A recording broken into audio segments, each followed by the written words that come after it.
She stood in the doorway, her arms folded, rain clinging to the sleeves of her jacket like it had nowhere else to go. Her voice was even, too even. "You should go hike alone." That was all she said. No fight, no tears, just that single sentence that cracked open a silence I hadn't realized we'd been building for months. We had planned this trip together, mapped the trail, bookmarked the lodge, laughed over which snacks to pack, but when it came time to leave, she stayed still, like the mountain had already taken too much from her. I packed alone, drove alone, and now I hike alone.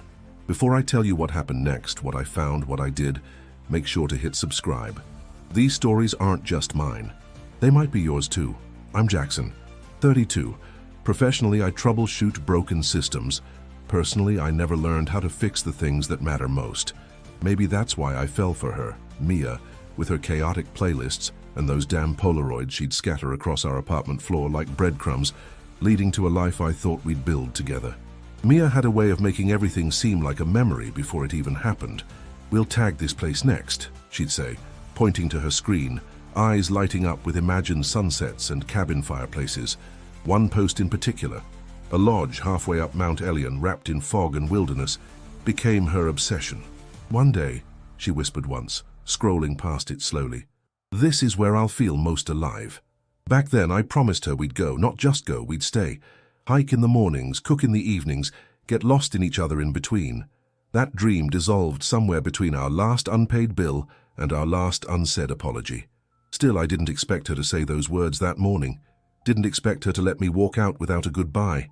The trail was muddy, carved by earlier storms. My boots sank in soft earth, each step heavier than the last. Birds called out above me, but the forest around stayed mostly still, like it was waiting. I kept walking, breathing, thinking. Everything we were played on repeat in my head. Her laugh echoing through pine trees, her silence hanging heavier than the pack on my back. I remembered how she'd pause mid-step to take pictures of moss on tree trunks, or how she'd close her eyes and say, "Listen, nature has secrets." Now the only secret was why she told me to go. There was a fork in the path about 6 miles in. One side led deeper into the national trail, the other curved upward, unmarked. I paused there longer than I should have, reading the faded wood sign that pointed toward the old lodge, the same lodge from the photo, the one she once dreamed of. I hadn't planned to go that way, didn't pack enough for a detour, but something in me tugged, quiet but insistent. I turned. The path narrowed, overgrown and rocky. It climbed without apology, winding through trees that seemed to lean closer, inspecting me. Mist clung low, curling around my legs like smoke. I kept thinking of her, of the lodge, of why I couldn't just forget. By late afternoon, I saw it. The lodge wasn't exactly how it looked in the photos. It was larger, older, timbers weathered silver by time, roof sagging in the middle like a spine bowed under memory. The windows were shuttered, but one hung open crookedly, swaying in the breeze. I approached slowly, unsure what I was expecting. A light? A caretaker? Some sign of life? Instead, I found a fence nearly hidden by underbrush, and on it, a sign. Weathered, cracked, but clear enough to read, "For sale." I blinked, unsure if it was real. The wind rustled behind me, and somewhere a branch snapped. I stepped back, took a photo of the sign, and stared at the number scribbled beneath. A burner phone kind of number, 9 digits that shouldn't mean anything, but somehow did. She had loved this place without ever touching it, said it was where she'd go if she ever wanted to disappear from the world. Now I stood in front of it, alone. I sat on a flat rock across from the porch and pulled out my water bottle. My hands trembled slightly, from exhaustion or memory, I couldn't tell. Why had she stayed behind? Why send me here? Why now? I didn't have answers, only silence, and a lodge that felt like it had been waiting just as long as I had. I didn't sleep that night. Even though I was back at the campsite miles from the lodge, it followed me, in my thoughts, in the air, in the shape of the moonlight through the mesh of my tent. My dreams were murky, filled with voices that weren't mine, places I hadn't seen, and one consistent thread, her face. Mia's eyes staring straight through me, unreadable. By morning, the air was colder. My breath clouded in front of me as I packed up camp and started back toward the trail. I told myself I wouldn't go back up to the lodge, told myself it wasn't smart, but my legs moved like they had their own logic, like the mountain had woven itself into my bloodstream. The deeper I went into the woods, the louder everything became. Not the birds or the wind, those faded into the background, but the memories. They came in waves, relentless and jagged. The way she used to hum under her breath when she was thinking. How she used to hold my face between her hands when I overthought things, saying, "You're safe. You're always safe with me." What a lie that turned out to be. The incline grew steeper. Roots and stones jutted out like bones under flesh. I stumbled twice, cursed out loud, and kept going. This hike wasn't about fitness anymore. It was about surviving my own head. There's something about hiking solo that strips you down. Without conversation, without distraction, all that's left is the hum of your heartbeat and whatever ghosts you've packed along the way. Mine wore her voice like perfume. At one point, I sat on a fallen log trying to steady my breathing. My fingers trembled slightly as I reached for the granola bar in my side pocket. Halfway through chewing, it hit me. The photo. I pulled out my phone and opened our old text thread. Scrolled until I found it. The lodge from her dream post. The image was clearer now that I'd seen the real thing. The post was from some travel influencer account, dated 2 years back. She had saved it, sent it to me, captioned it. "This place is everything." Back then, I responded, "Someday we'll go." She replied, "Promise?" I never answered. I closed the phone and stood. Something unspoken pressed against my ribs. Guilt, maybe, or the weight of a promise I never fulfilled, until now. Around the next bend, the trees thinned, and I reached the trail sign again, the one with the faint arrow pointing toward the lodge. My feet hesitated, caught between logic and whatever hunger had brought me back here. I could keep going, stay on the main trail, pretend this was just another hike, but that would be a lie. So I turned once more. The lodge trail was even rougher this time. The mist had thickened, curling through branches like cigarette smoke.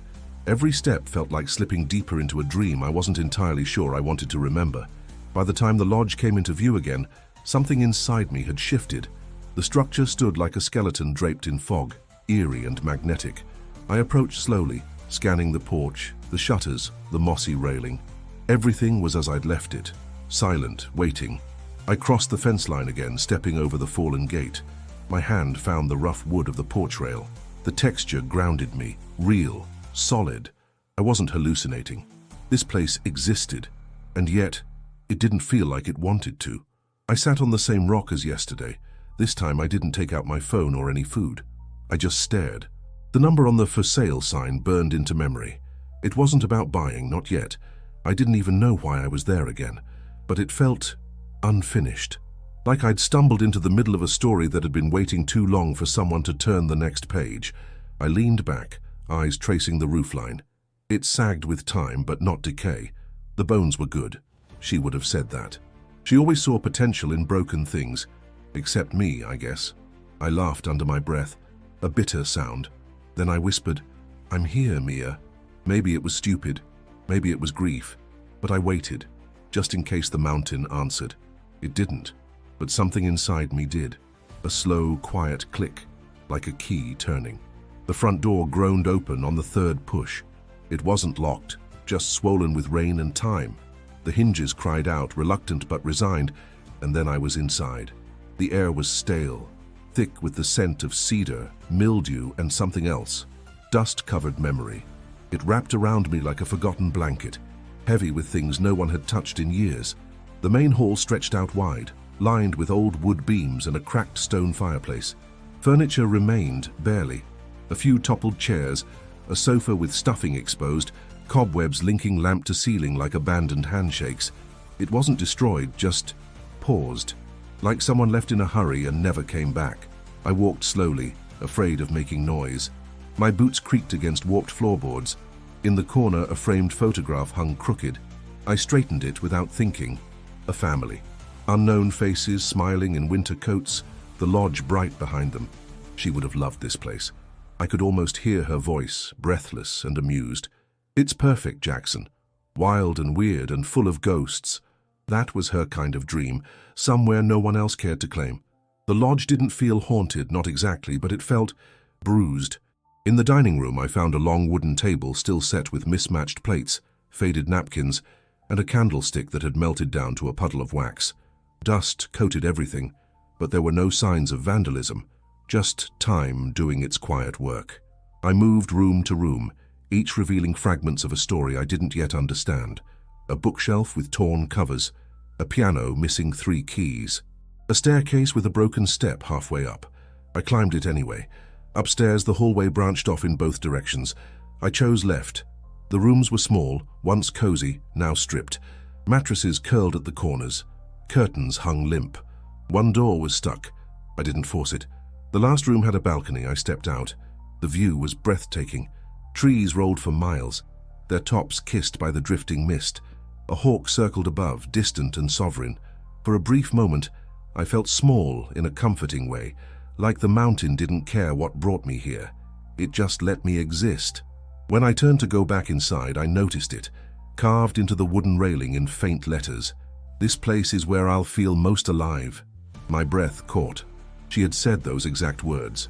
The coincidence shook me, but I told myself someone else must have thought it first. Still, I traced the letters with my fingers, like they might burn back a memory. They didn't. Only the wood was real. Back inside, I wandered until I found the kitchen. Shelves sat empty.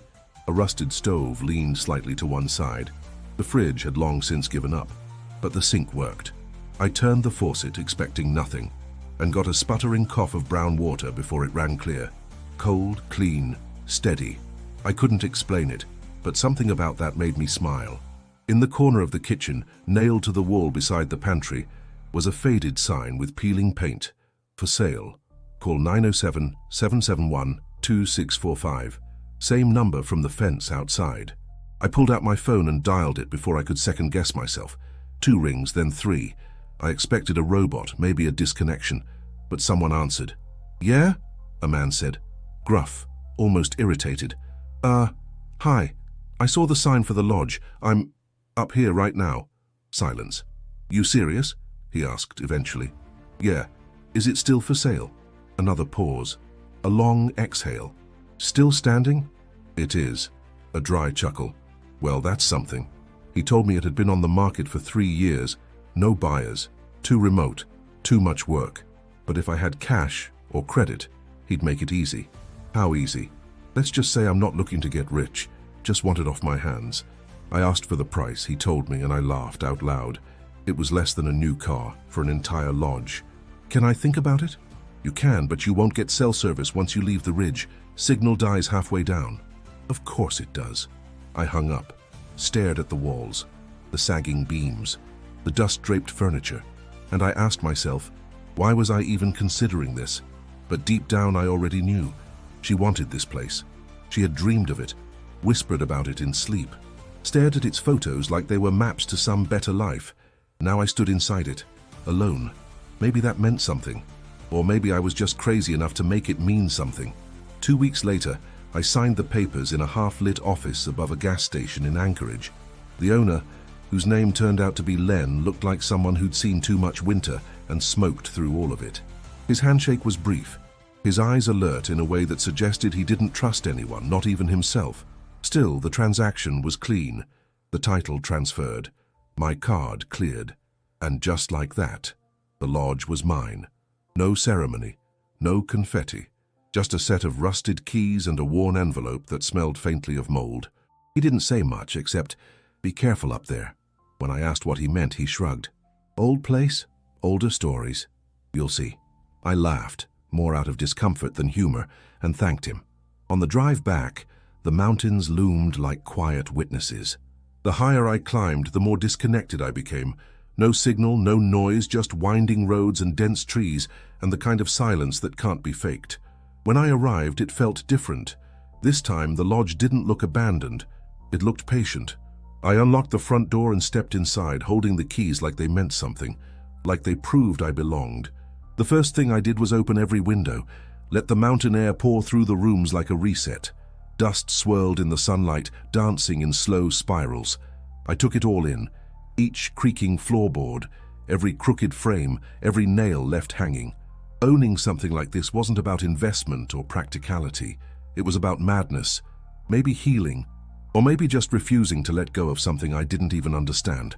I started cleaning that afternoon, swept up years of dust, patched cracks in the walls, catalogued what needed fixing and what could be saved. It was hard, physical work, and for the first time in a long while, I didn't think about her every 5 minutes. That night, I stayed in one of the back rooms, The mattress was lumpy, but I didn't care. I was exhausted, and for a while I slept. Then the dreams started. At first they were just echoes, her voice calling my name, barely louder than the wind. Then came the footsteps.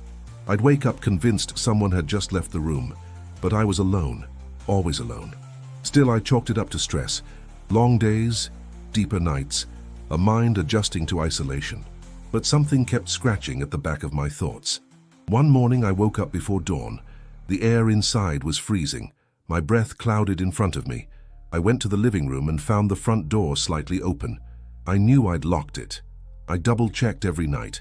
I stood there staring at it, waiting for a rational explanation to form. Wind, maybe. Weak hinges. But it didn't feel like that. It felt intentional. The next day I went into town to buy supplies, tools, lanterns, non-perishables. At the hardware store, the cashier recognized the lodge's name on my card. "You bought that place?" she asked, like I'd confessed to adopting a hurricane. I nodded. She hesitated. "You know what happened up there?" I froze. "What do you mean?" She shrugged, bagging my things. "Bad history, fires, accidents, disappearances. Some people say it's cursed, others say it's just old." "What kind of disappearances?" She didn't answer directly, just looked at me with something close to pity. "Stay safe, winter gets mean up there." On the drive back, her words stayed with me. I didn't want to believe in curses. I believed in broken people, not haunted places. Still, I began noticing more. Footsteps in the attic when I hadn't been up there. Lights flickering even after I changed the bulbs. My name whispered in the space between sleep and waking. I told myself it was loneliness, maybe mild cabin fever.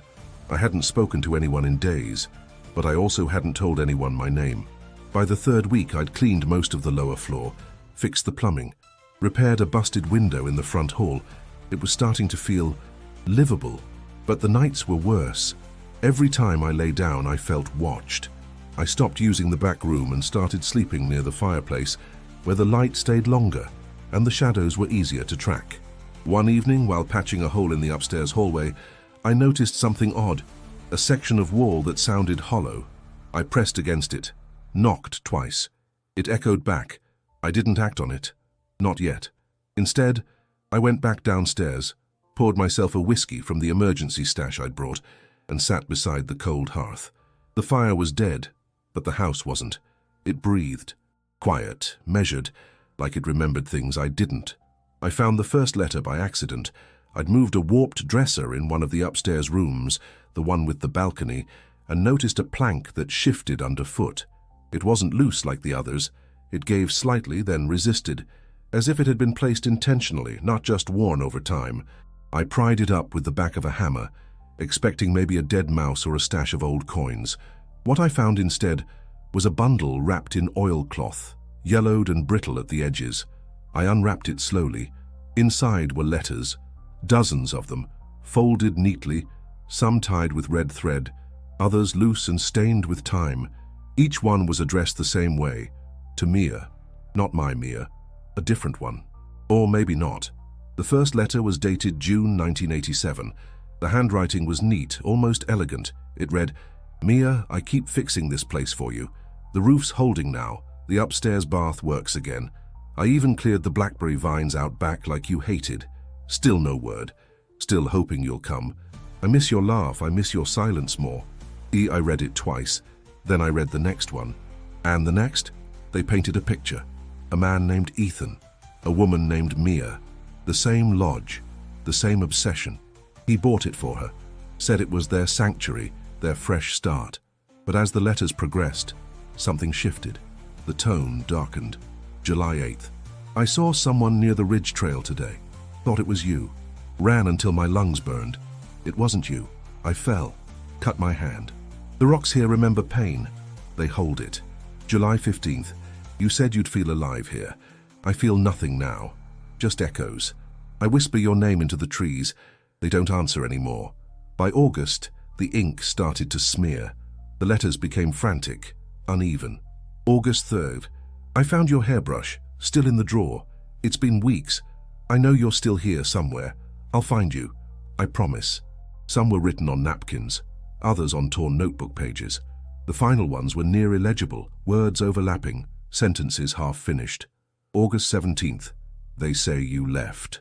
But I know better. The lodge wouldn't let you go. Neither will I. Then, the last one. No date, no greeting. Just 4 words. She never left me. Below it, a smear of something dark. I told myself it was ink, but it wasn't. I sat there for hours reading and rereading. The names, the tone, the madness creeping through the margins. Was it a coincidence? Another Mia? Another man lost in his own longing? Or was it something else? The lodge had been abandoned for decades, but someone had loved here, lost here, broken here, and now I was following the same trail. The next morning I searched the rest of the room, tapped on walls, pulled back old carpet, found nothing else until I stepped onto the balcony. Carved deeper than I remembered, beneath the original message, was a second line I hadn't noticed before. Ethan is still here. The wood was newer, not fresh, but not decades old either. I stared at it, my stomach turning to ice. I went back inside, grabbed the letters, and laid them across the floor. I tried to organize them chronologically, tracing the timeline of obsession, the shift from affection to desperation to delusion. Something in Ethan had snapped, and something about this place had helped it happen. I wondered what happened to Mia. The more I read, the more I realized she hadn't disappeared, she had fled or tried to and maybe failed. The lodge had swallowed that story whole. Now it was feeding me the same script. Later that night I dreamed of him. Not clearly, just shadows and breath, pacing the halls, whispering her name like a litany. I saw the curve of his back as he sat at the piano, playing a broken melody. Then he turned, and it was my face. I woke drenched in sweat, the letters scattered around me like a paper shrine. My breath came fast and shallow. I needed air. Outside, the wind had picked up. Trees swayed violently, their limbs thrashing like they were trying to shake something loose. I stepped onto the porch. The mountains didn't comfort me this time. They felt like walls. I thought about burning the letters, but I didn't. Instead, I put them back into the oilcloth, sealed them inside a box, and placed them under the same floorboard. Then I sat in the dark and whispered her name. Once, then again. The lodge didn't answer, but something did shift in the silence, something that didn't want to be forgotten. It started with small things. The coffee mug I left on the kitchen counter would be in the sink the next morning. Lights I was sure I'd turned off stayed on. The front door, always locked at night, would be ajar by sunrise. At first I blamed myself. Fatigue, distraction, isolation. I'd been alone too long. Anyone would start second-guessing reality. But then came the whispers. They didn't sound like wind. Not quite. They were low, muffled, urgent. Sometimes I heard my name. Other times I heard hers. Mia. Not the Mia from the letters. My Mia. I tried to shake it off. Threw myself into repairs. Painted 2 rooms, replaced a leaking pipe, reinforced the balcony railing. I kept my hands moving, hoping my mind would follow, but it didn't. Not really. The lodge was getting under my skin. At night, the silence wasn't empty anymore. It was charged, like someone was holding their breath in the corner, waiting for me to move. My dreams bled into my waking hours. One afternoon, I thought I saw her in the woods. Not the old Mia, mine. She stood between the trees, half shadow, half memory, her face blank and eyes fixed on me. I blinked, stepped forward, and she was gone. Just pine needles and fog. I ran after her anyway, called her name into the forest like a lunatic. I ran until my chest ached, until the air tasted like copper and regret. But there was nothing out there, just the mountain, quiet and cruel. When I got back to the lodge, the front door was wide open. I stood on the threshold for a long time, my breath shallow. I stepped inside, half expecting to see her sitting on the couch, legs crossed, holding a mug like this was all some elaborate joke. But no one was there. Just the faint smell of her perfume. Familiar, impossible. The next day I started talking out loud to myself, not in a desperate way, more like trying to make the silence less sharp. I'd narrate what I was doing. Fixing the hinge now, or, okay, replacing this light bulb. I told myself it helped. Maybe it did. But every now and then, I'd hear something back. Not a voice. Not exactly. More like a breath behind mine. A shift in the air, a suggestion. One night I dreamed of the attic. I hadn't gone up there yet. The door was stuck and I told myself it wasn't urgent. But in the dream, I climbed the narrow stairs, felt the walls close in, and found her standing in the middle of the room. My Mia. But she wasn't whole. Her face was cracked like porcelain, her eyes hollow. She opened her mouth, but no sound came out. I woke up screaming. After that, I couldn't ignore it anymore. Something was happening. Whether it was in the walls or in my head, I didn't know. But it was real. I started keeping a journal, not to make sense of it, just to survive it. Every creak, every whisper, every hallucination, I wrote it down. The paper gave shape to the madness. It helped, though little. Then came the night I tried to leave. The plan was simple: pack a bag, hike down the trail, spend a night in town, just to reset, to breathe somewhere. The walls didn't remember everything I'd lost. But the storm came early, rain like needles, wind like screams. The road below had collapsed under a mudslide. No cell service, no passing cars, just the mountains sealing me in like a coffin. I laughed when I saw it, not because it was funny, but because it was expected. Of course I was trapped. Of course the lodge wouldn't let me go now. That night, the power cut out. I lit candles, sat by the fireplace, and watched the shadows crawl across the floor. They didn't feel random. They felt deliberate, like they were trying to tell me something. I whispered her name again. Mia. Once. Then again. And this time something answered. A low thud upstairs, then another. Footsteps, slow and deliberate. I stood, heart pounding, and called out, "Who's there?" No reply. Just the groan of floorboards under weight that shouldn't be there. I grabbed the flashlight and climbed the stairs, every step louder than it needed to be. The hallway was empty. The door to the attic still shut. But I heard breathing behind it. Soft, ragged, human. I didn't open it, I just stared. And for the first time I wondered, not if the lodge was haunted, but if I was. The next morning, I needed answers. I hiked down to the nearest town. Only a few buildings clustered around a 2-pump gas station and a diner with a hand-painted sign. My legs ached, my eyes burned, but I couldn't spend another night in that house without knowing more. Inside the diner, a woman named Clara poured me black coffee and asked where I'd come from. When I told her, her face changed. "You're staying at the old Turner place." I nodded. She set the coffee pot down. "That lodge has stories, you know." I'm starting to believe it. She sat across from me without asking, like she'd been waiting for someone to ask the question. Then she told me. Back in 1987, a man named Ethan Turner bought the lodge for his fiancée. Her name was Mia. They'd planned to renovate it, open it as a getaway retreat. No kids, no neighbors, just the two of them and the mountain. At first, they were seen around town every week, buying paint, lumber, groceries, always smiling, always close. Then they stopped coming. A month passed. 2. People figured they were hibernating, lovers lost in their own world, until Ethan came down alone. He looked different, thinner, distant. Said Mia had gone back east. Family emergency. He didn't stay long, just picked up supplies and left. That was the last time anyone saw him. Later that fall, hikers found the lodge abandoned. Cold plates on the table, water still running in the upstairs tub, but no people, no Ethan, no Mia. Police searched the area, found nothing, no signs of foul play, no blood, just silence. And one thing etched into the inside of the bedroom wall. She never left me. I didn't breathe, as Clara told it. I knew those words. I'd read them in that last letter. I told her about the letters, the ones I'd found under the floorboards. She leaned back, arms crossed. "Then you've got more of the story than anyone ever did. You ask me, that place don't want to be explained. It just wants to be remembered." When I asked if she believed it was haunted, she didn't answer right away. "I believe grief stays where it's felt the strongest," she said finally, "and some folks carry that weight until it crushes everything around them."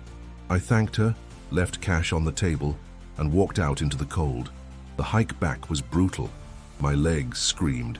The wind stung my face, but something inside me had quieted, like I'd finally tuned into a frequency the lodge had been humming all along. By the time I reached the porch, the sun was low. The clouds had thickened again, a storm was coming. But I didn't care. I needed to see for myself. I grabbed my phone, opened the camera, and started documenting every room, every shadow, every flicker. If I was going crazy, I wanted proof. I recorded audio, left the recorder running overnight, set up motion sensors from a hiking kit I'd never used. For 2 nights, nothing happened. Then the 3rd night, I caught it. A sound on the audio, barely a whisper but clear. Stay. Just that one word. But it wasn't mine. I listened to it over and over, headphones pressed tight, heart pounding. The voice wasn't hers either. It was male, soft, worn thin with time. Ethan? I didn't sleep after that. By morning the road below was gone, mudslide again. No exit, no calls, just the storm creeping in and the lodge tightening around me. I thought about burning the letters again, thought about tearing up the floorboards and throwing everything into the fireplace, but something stopped me. Maybe I wanted to understand Ethan. Maybe I saw too much of myself in him. A man chasing something already gone, refusing to admit it. So I did something else. I cleaned the bedroom, repaired the busted dresser, replaced the curtains, laid the letters gently on the bed, like they were waiting for someone to read them one last time. Then I sat by the fireplace with my notebook and wrote until my hand cramped. Everything I remembered, everything I feared, everything I loved and lost and couldn't name anymore. Because Clara was right. This wasn't about ghosts. It was about grief. And grief lingers like smoke in the beams of a house that once held love too tightly. The storm arrived like a warning. Winds howled through the trees, branches cracked like bones in the dark, and rain slammed against the roof with a rhythm too chaotic to ignore. I lit every candle I had left, but they flickered like they were afraid to stay. That night I couldn't sit still. Something had shifted. The air inside the lodge felt heavier, like it knew I'd uncovered too much. I moved from room to room, flashlight in hand, searching for what? I didn't know. Maybe for Mia, maybe for Ethan, maybe for myself. Then I heard it again. Footsteps. Not creaks. Not groans. Real, deliberate steps above me. The attic. I stood under the trapdoor for a full minute, heart in my throat, hand clenched so tightly around the flashlight that my knuckles ached. The wind outside shrieked. The storm wanted in. And something up there was already here. I pulled the ladder down and climbed. Each rung groaned under my weight. The air grew colder the higher I went. My breath fogged in front of me. I reached the top, pushed the door open. Darkness, but not empty. The beam of my flashlight swept across dust, cobwebs, forgotten boxes, and then stopped. Chains, bolted into the floorboards near the far wall, rusted, short, for wrists or ankles. I couldn't tell. My stomach flipped. Beside them, a shattered mirror, glass everywhere, and carved into the wooden frame, deep and jagged, MIA. I stepped closer, knees weak, the air thick with something old and bitter. On the back of the mirror, taped crudely, barely holding, was a folded note. I pulled it free with shaking hands. One page, handwritten, familiar ink. She stopped speaking, just stared through me, like I wasn't there. I begged, I screamed, but she was already gone. I thought if I kept her here long enough, she'd come back. I loved her until she disappeared into the silence. Now I live in it. No name, no date, but I knew who wrote it. Ethan. This was the end of his story. The storm howled louder now. The house groaned as if it might split in two. I turned to leave and caught a glimpse of movement in the broken glass. A face, mine, but different. Eyes hollow, mouth slightly open as if whispering. I dropped the flashlight. The attic plunged into dark. I scrambled for it, heart racing, breath shallow, and when I found it again, the chains had moved, no longer coiled, stretched out, like someone had been using them. I stumbled back down the ladder, tripping over the last rung, landing hard on the floor below. Pain shot up my arm, but I didn't stop. I ran down the stairs, through the hall, past the living room, and there she was. Mia, or something wearing her shape, standing in the entryway, soaked, silent, eyes reflecting nothing. "Why are you here?"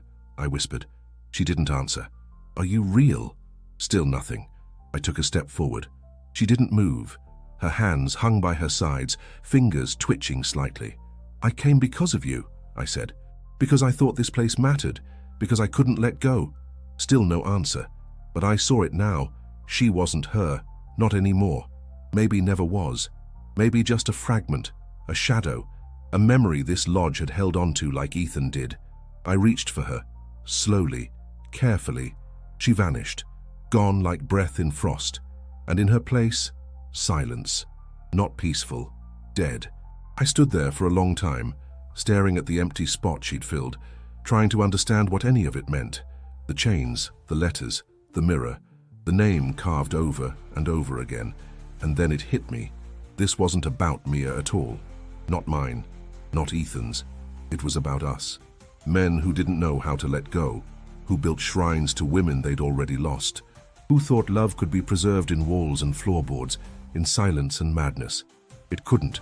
Love doesn't live in places. It lives in people. And when it's gone, all that's left is the echo. I turned off the flashlight and sat in the dark, letting the storm rage around me, letting the lodge creak and groan and whisper whatever secrets it still held. I didn't need to listen anymore. I'd heard enough. The morning after the storm, the mountain was silent. No wind, no footsteps, no voices, just snow melt dripping from the eaves and the distant call of a bird I couldn't name. I stood on the porch wrapped in a wool blanket, the cold biting through, but I didn't move. For the first time in weeks, my mind was still. There was no ghost in the attic, no message in the mirror. There was only me and what I chose to carry. The road below was open again. I could leave. Nothing stopped me now. I could hike down, catch a ride into town, buy a ticket back to my old life, and let this place fade behind me like a bad dream. But I didn't want to. Not because I believed the lodge had changed. It hadn't. It was still broken, still haunted. Maybe not by spirits, but by stories. By people like Ethan, like me. People who came here full of hope and fell apart somewhere between the foundation and the roof. But now I saw the cracks for what they were. Not flaws, but reminders. Proof that something had once been real here. I made my choice over coffee. Strong, bitter, boiled in an old percolator I found buried under a pile of forgotten dishes. I drank it black, staring at the empty fireplace, and I made a list in my head. Tear down the attic chains, seal the trapdoor, burn the letters, not to erase them, but to release them. I started that afternoon. The chains came up easier than I thought. Rusted bolts, stubborn at first, but no match for determination. I carried them outside, far from the lodge, and buried them in the snow-softened earth beneath a pine tree, a quiet grave. Then I climbed to the bedroom. The box of letters sat untouched on the dresser. I opened it, ran my fingers across the top one, then set the whole bundle in the fireplace. I lit them with a single match, watched the flames curl around the paper like fingers, watched the smoke rise and vanish. It didn't feel like erasing a history. It felt like ending a chapter. That night, I slept without dreams. No whispers, no footsteps, just the sound of rain thawing what little snow remained and the old wood of the lodge settling, like a deep breath after holding it too long. In the morning, I scrubbed the floors. I repaired loose shutters. I painted over the carvings on the balcony, not out of denial, but as a beginning. This wasn't Ethan's story anymore. It wasn't Mia's. It was mine. I hung a new sign by the entrance, made from a piece of polished cedar I found in the shed. Open soon. No name, no branding, just a promise. I didn't know if anyone would come. I didn't care. I wasn't doing it for them. I was doing it for the silence that no longer scared me, for the rooms that didn't echo anymore, for the fireplace that now warmed, not haunted. I hiked down to town the next day, bought fresh paint, tools, a box of guest journals, a set of new sheets. The woman at the hardware store raised an eyebrow when I told her, "You staying up there for good?" I nodded. "Yeah, I think I am." "You sure?" I smiled. "Not at all, but I'm staying anyway." She didn't argue, just rang me up and wished me luck. The hike back felt different. Not lighter, but more certain, like I wasn't running anymore, like I was walking towards something instead of away. I reached the lodge before sunset, arms full, breath steady. I paused at the edge of the clearing, looked up at the old structure, and for the first time I didn't see a ruin. I saw a beginning. The next few days were filled with small victories. A new coat of paint on the entryway, the smell of bread baking in the oven for the first time in who knows how long, a working hot shower.